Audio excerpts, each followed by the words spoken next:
Mavis, the diesel engine, was feeling sad. "It's not fair," she complained. "Toby has an accident and everyone else seems to do special jobs apart from me. I don't even get to go down to Ffarquhar. I just stare at this boring quarry day after day." Unfortunately, her manager didn't sympathise. "We have a big order to complete. We can't have you gallivanting off down the tramway when there's more than enough work for you up here."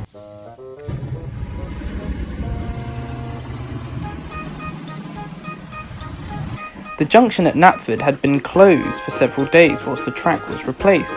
Because of this, stacks of stone trucks were being held up at the quarry, waiting to go down to the big station.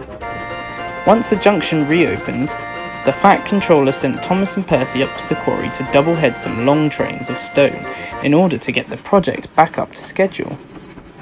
But the two engines couldn't decide who should go in front.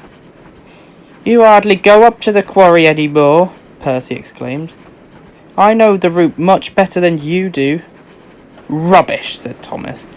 "I was coming up here before you even arrived on Sodor, let alone join the line." "Pah!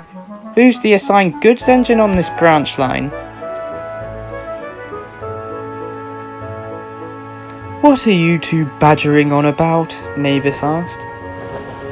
They explained, while shoving rude remarks in the other engine's directions. "You two have no idea what you are arguing about. You get to go out and about all the time. Look at me. I'm stuck in this boring old quarry, day in and day out. I asked my manager if I can leave, but there's so much work here I can't possibly spare a moment to wander down the line." This shut the two engines up. Until... "Well, how about you and I take the train and Thomas stays here to do your work?" Percy suggested. "What?" Thomas exclaimed. "No way!" "Well, you're just being selfish," Percy snapped. "Poor Mavis, this could be her one chance of getting out, and you're just going to say no? Why can't you look after the quarry?" "Percy asked first," Mavis said. "It was his idea." This silenced Thomas as he tried to think of another excuse. But before he knew it, Mavis was asking the manager, being coupled up to the front of the train with Percy, and then they were gone.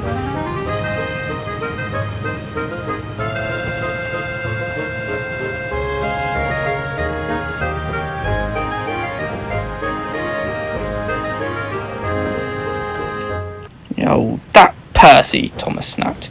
He looked around. "I suppose I'd better find something to do to pass the time."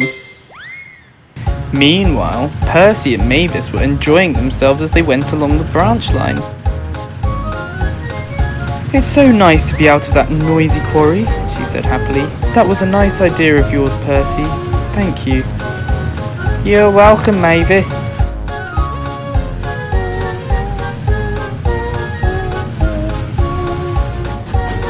When they arrived at the big station, the foreman was waiting for them.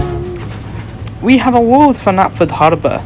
I was wondering if you could deliver it on your way back." "Sure," Percy said. "Then you get to see the small harbour as well, Mavis." "Oh, how lovely. I do love the sea air."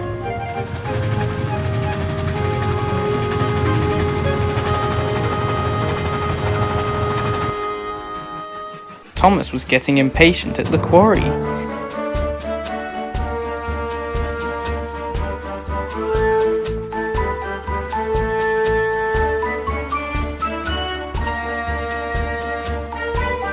He'd shunted all the trucks and prepared the long goods train.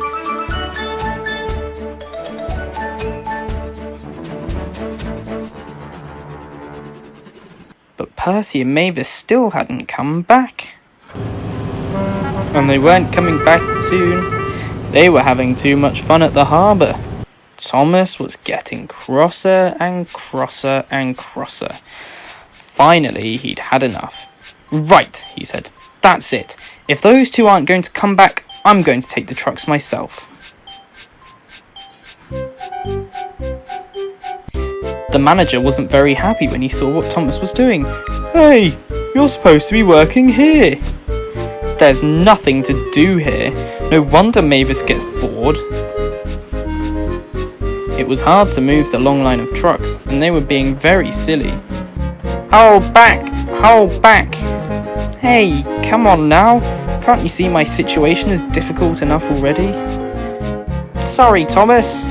We won't hold back anymore.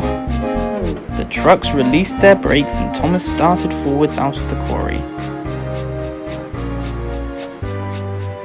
Everything seemed to be going okay until Thomas reached the top of the hill. Remember, don't hold back. On, on, on. No. There were too many trucks for Thomas to control, and once they started moving, there was no way he could stop them. Cinders and ashes! Help!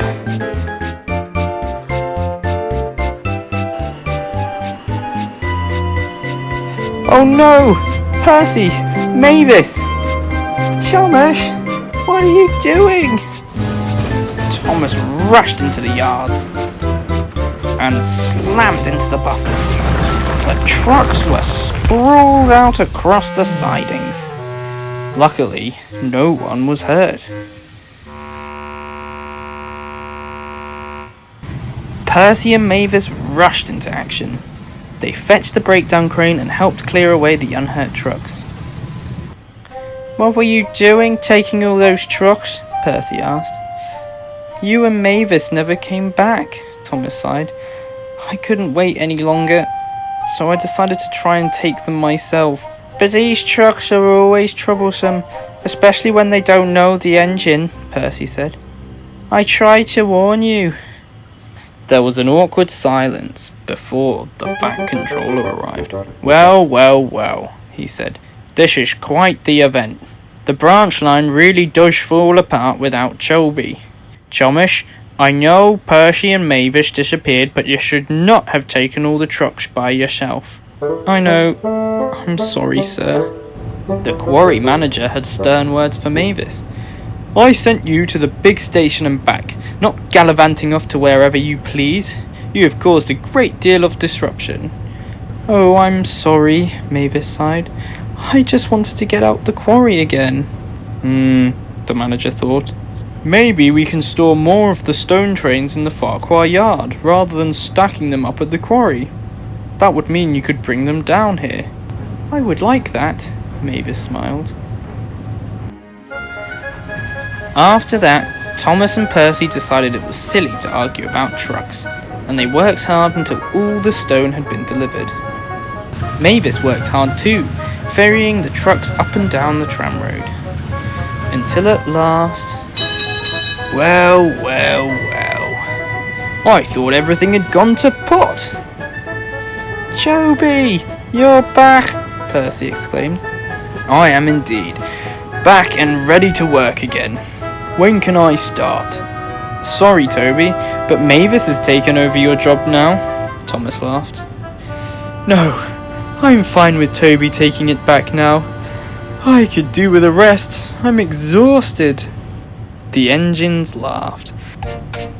They were happy to be back together again.